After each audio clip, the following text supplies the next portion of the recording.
Bonjour à vous tous. Je vous retrouve aujourd'hui pour une 5e vidéo. Celle-ci va concerner la génération des personnes ou parents qui sont nés du 9 septembre 1975 au 16 novembre 1981. Donc il faut savoir qu'à cette époque, Uranus était dans le signe du Scorpion.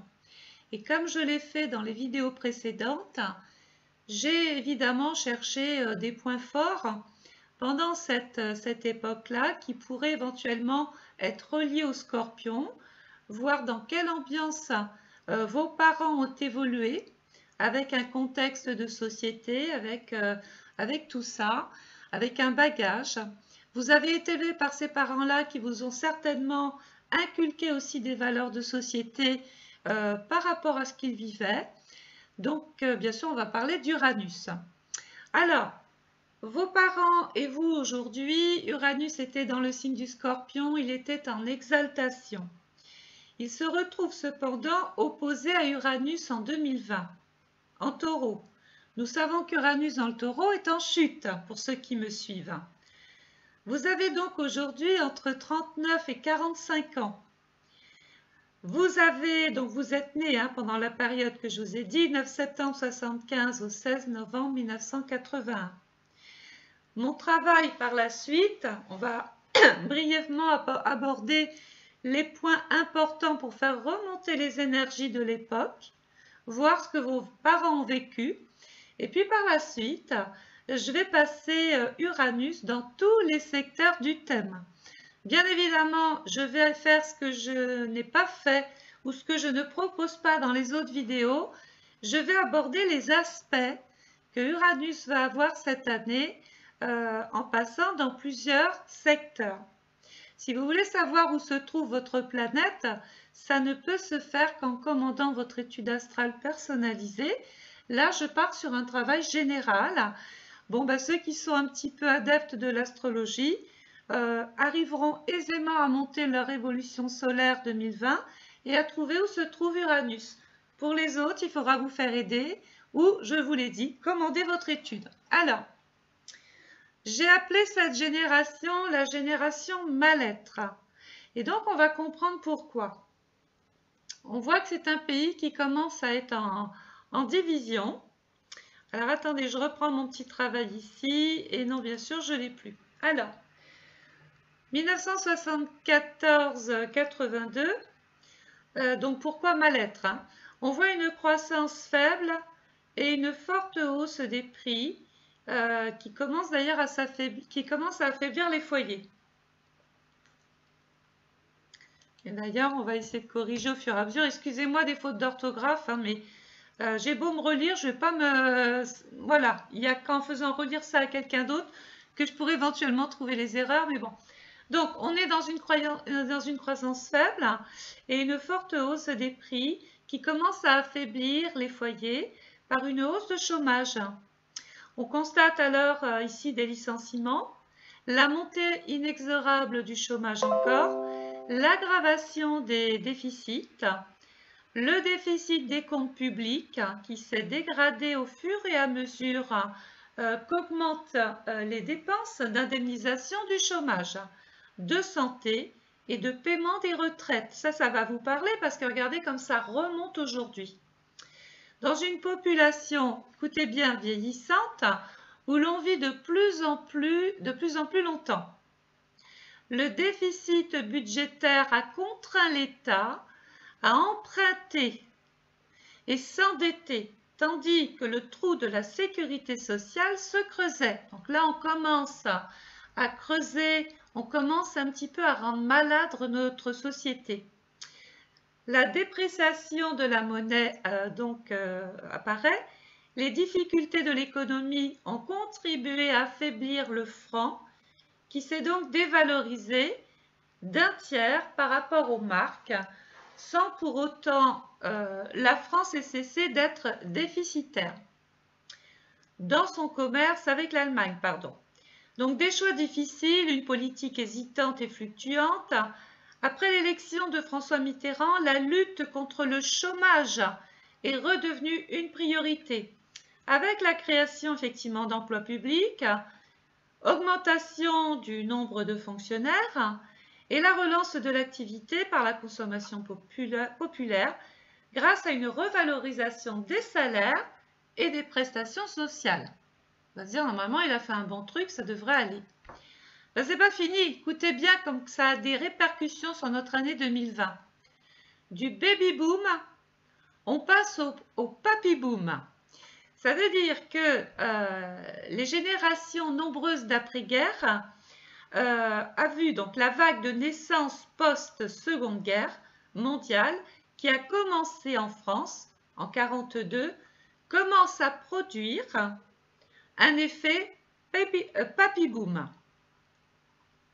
Donc, voyons maintenant ce que disent les astres pendant cette période en Scorpion. Qu'est-ce qu'a pu provoquer Uranus? Donc, Uranus dans le Scorpion, regardez comme on va faire une corrélation, est analogue à l'État plus précisément, aux caisses de l'État, les fonds de l'État, voyez, on en a un petit peu parlé tout à l'heure. Donc, le Scorpion, on a bien vu que représentait le social, donc les aides, les pensions, les allocations, les rentes, les banques, mais surtout le surendettement. Donc on relie cette période à l'année 2020 et si on lit cette période à cette année, on voit que remontent des énergies qu'ont vécues nos parents. Donc on parle de surendettement, les taux d'intérêt qui peuvent éventuellement monter, descendre, les crédits à la consommation, donc les gens s'endettent via ces crédits-là. Il y a donc les aides sociales que Mitterrand avait mis en place, mais aujourd'hui les aides sociales sont aussi et deviennent une problématique. Donc ils prennent une place importante, l'envie de bouleverser, transformer les choses, car le mode de vie est attaqué à partir de cette époque, et donc par ricochet, il y a encore une attaque par rapport à aujourd'hui qui remonte. Car le mode de vie est attaqué fortement par une économie en danger. Et c'est bien ce qui reflète aujourd'hui, ce qui remonte. Et parfois une certaine violence s'installe. On est en plein dedans. Donc en fait, vos parents pourraient vous parler de leur époque et vous pourriez très bien vous comprendre avec eux puisque indirectement, vous revivez les mêmes choses. Donc il y a un scorpion, la société, scorpion qui est en relation avec la société, qui se transforme.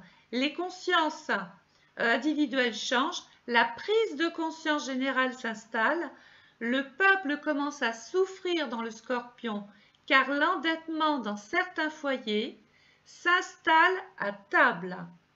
On commence à vivre dans la peur du lendemain, de perdre ce que l'on possède. Le Scorpion est en relation avec les salaires du Taureau, opposé au Scorpion. Le chômage et vos droits, votre statut. À cette époque, on pointe. Aujourd'hui, on pointe parce qu'on est toujours dans une problématique qui est liée au chômage. Le Scorpion, pour changer de domaine, est aussi en relation avec l'utérus, les ovaires, qui donnera donc un avantage aux femmes à l'époque. On va se rappeler de Simone Veil et ce qu'elle a fait pour les femmes. Le Scorpion et la sexualité aussi. Quand je parlais de Simone Veil, on parlera de l'IVG, hein, bien sûr. Donc le Scorpion et la sexualité. Le système reproducteur, donc chez les hommes aussi. Maladies vénériennes, le sang, globules rouges, globules blancs, les virus. De l'émergence de la maladie en 1981 jusqu'aux efforts actuels pour stopper la pandémie du sida. Le sida, c'est le sang.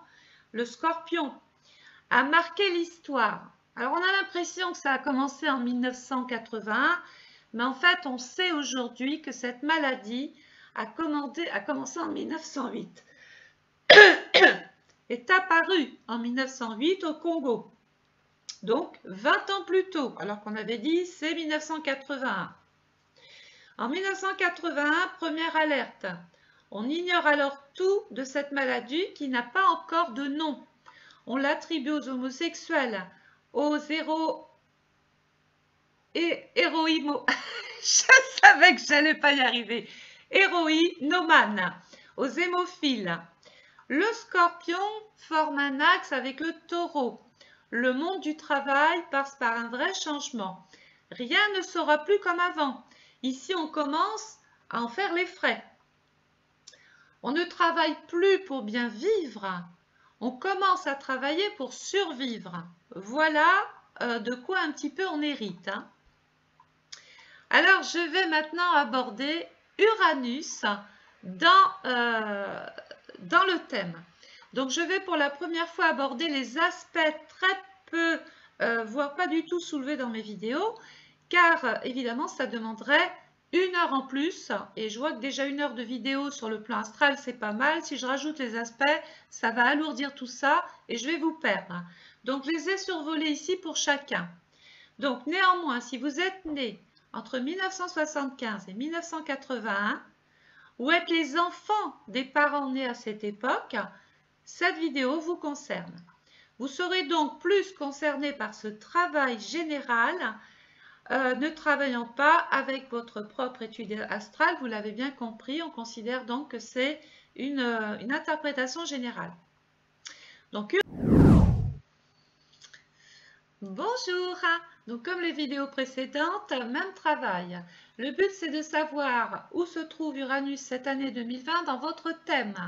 Donc n'ayant pas vos coordonnées personnelles, bien sûr c'est une interprétation générale. Si vous souhaitez connaître ou savoir ce qui va se passer dans votre année, sur votre année 2020 et où se situe votre Uranus du coup, vous pouvez commander votre étude astrale personnalisée. On va aborder donc Uranus en maison 4. C'est la maison du cancer. On y va. Uranus en taureau, maison 4, dans la maison donc du bélier. C'est votre année. On peut faire construire, bâtir, vouloir rénover de l'ancien, faire fructifier son patrimoine, faire des projets dans votre vie privée, de famille, d'enfants, de création. On peut même vouloir travailler chez soi. On peut vendre, acheter. C'est une très belle année, oui. Avec vous, c'est dans les vieux pots qu'on fera les bonnes soupes. Vous avez toujours Uranus en maison 4, il se retrouve sextile à la maison 6, maison de la Vierge. Donc très très belle complicité. On peut parler de tout et de rien avec ce signe-là. Chaque petite chose aura toute son importance et donnera de belles occasions. Poupe, voilà. Excusez-moi, je corrige en même temps. Et donnera donc de belles occasions. Le travail à la maison est donc favorisé, ainsi que toutes sortes de réparations de travaux. On peut moderniser un petit peu tout ce qui est vétuste ou tout ce qui simplement ne correspond plus à vos goûts du jour. On en a marre de la même déco, marre du même papier peint. Eh bien, c'est un axe, c'est un aspect, pardon, qui peut vous permettre de vous donner l'envie de sortir votre créativité, de vous en servir. Il y a la présence aussi, pourquoi pas, d'un animal de compagnie cette année au domicile, puisque la maison 6, nous le savons, est toujours en relation avec les petits animaux domestiques. Donc, très belle complicité avec la Vierge si vous avez Uranus en maison 4. C'est pas fini. Uranus en maison 4, attention, va former un carré à la Balance. Donc, il y a une très mauvaise ambiance, mauvaise entente. Le partage sera difficile, on peut ne plus s'entendre, les promesses d'antan sont passées, on est dans le conflit là, hein. On s'est aimé, on se déteste, c'est ferme et définitif. On peut parler donc d'un litige autour d'un contrat de travail ou du contrat de mariage, donc du divorce. Uranus en maison 4 va forcément former un trigone à la maison 8, maison du Scorpion. On parle d'une belle entente avec le Scorpion. On parle de fructification de vos avoirs, de vos droits. L'argent rentre car on a fait de très bons placements qui aujourd'hui sont rentables. Alors peut-être par exemple pour la petite histoire, vos parents avaient acheté un bien qui valait tant à l'époque. Et bien aujourd'hui il y a une valeur ajoutée déjà parce que l'immobilier est monté, parce que là où est placée la maison, bah, tout de suite ça s'est valorisé. Voilà, c'est un petit peu dans ce contexte-là pour voir les choses. Donc, on peut du coup vendre un bien au-dessus de son prix, hériter confortablement d'une situation, percevoir un legs, une assurance vie. D'ailleurs, on ne s'y attendait pas avec Uranus, hein. On peut vendre même une affaire au bon moment, hériter d'une maison, par exemple aussi, qui a son cachet. Vous avez Uranus aussi, donc toujours en maison 4, mais il va former un quinconce à la maison 9. On ne peut s'entendre cette année avec le Sagittaire, c'est juste pas possible. On a du mal à avancer, tout est incertain, instable, ou voué à l'échec. On a du mal à partir, à déménager. Le passé vous retient encore. Ou vous n'avez simplement pas tourné la page. C'est trop tôt pour vous. Uranus maison 4 toujours, mais il va former encore un superbe sextile à la maison 2.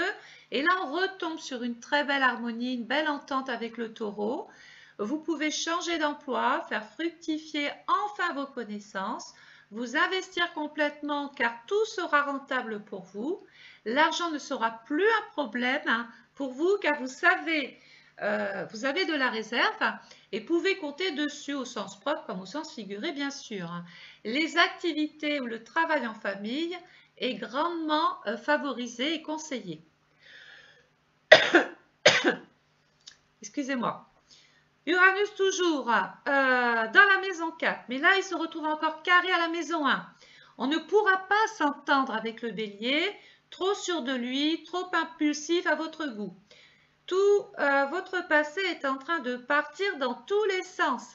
L'agitation au foyer ou la mésentente avec des membres de la famille sont récurrents. Toute cette ambiance vous épuise. On veut décider pour vous et ça, non, ce ne sera pas possible. Des rapports de force sont possibles. Éloignez-vous de toute forme d'agressivité.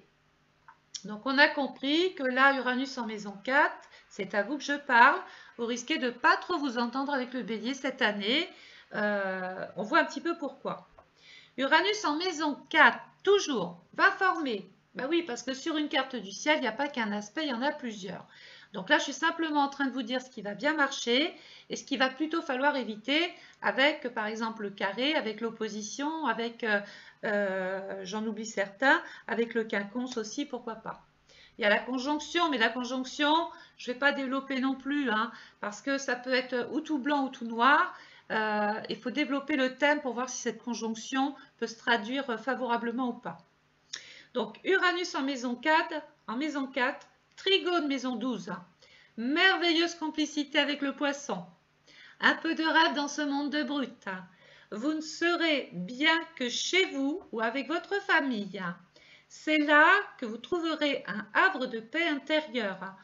Tout est rêve et volupté. On nage tel un poisson dans l'eau. On suit un mouvement agréable, doux, apaisant. La spiritualité peut prendre une place importante. Uranus, maison 4, c'est pas fini, va former un quinconce à la maison 11. Et là, on ne s'entendra pas avec le Verseau. Les projets demandent bien trop d'efforts et de concessions. Votre devise, mieux vaut un que deux, tu l'auras. On vous reprochera de manquer de courage et de ne pas tenter des choses. Peut-être avez-vous même envie de ne plus ouvrir la porte à personne. Ne vous repliez surtout pas quand même trop sur vous-même. Laissez de la place à vos amis d'enfance. Uranus, maison 4 toujours, va se retrouver opposé. Et ça, c'est normal à la maison 10. Mais quand même, trop de différence entre vous et le Capricorne. On ne peut aller contre nature. L'un est bien là où il est, pardon, chez lui, dans sa famille, où vous trouverez une sorte de sécurité et de réconfort, de l'empathie. L'autre veut vous obliger à aller de l'avant, à avoir plus d'ambition, à quitter votre mère ou votre famille. Et vous, trop dans les jupes... Ah oui, j'allais vous poser une question. Êtes-vous trop dans les jupes de votre maman? Est-ce que c'est un petit peu tout ce qu'on vous reproche? Ou avez-vous, par exemple, récupéré un enfant qu'on appelle Tanguy à la maison? Bref, vos opinions divergent. On est aux antipodes avec le Capricorne, qui est un petit peu vieux jeu, qui va un petit peu fonctionner avec les vieilles traditions, etc. Donc là, ça ne peut pas coller, ça ne peut pas matcher avec le Capricorne et la maison 4, et cette maison 4. Voilà, j'ai terminé Uranus en maison 4 Taureau. Je vous ai expliqué les aspects qu'il allait faire avec toutes les maisons. Donc, servez-vous des bons aspects et puis faites attention avec les aspects dits dissonants. Je vous retrouve dans une prochaine vidéo. Je vais aborder la maison 5, Uranus en maison 5 cette année et les aspects qu'il va former. À tout de suite!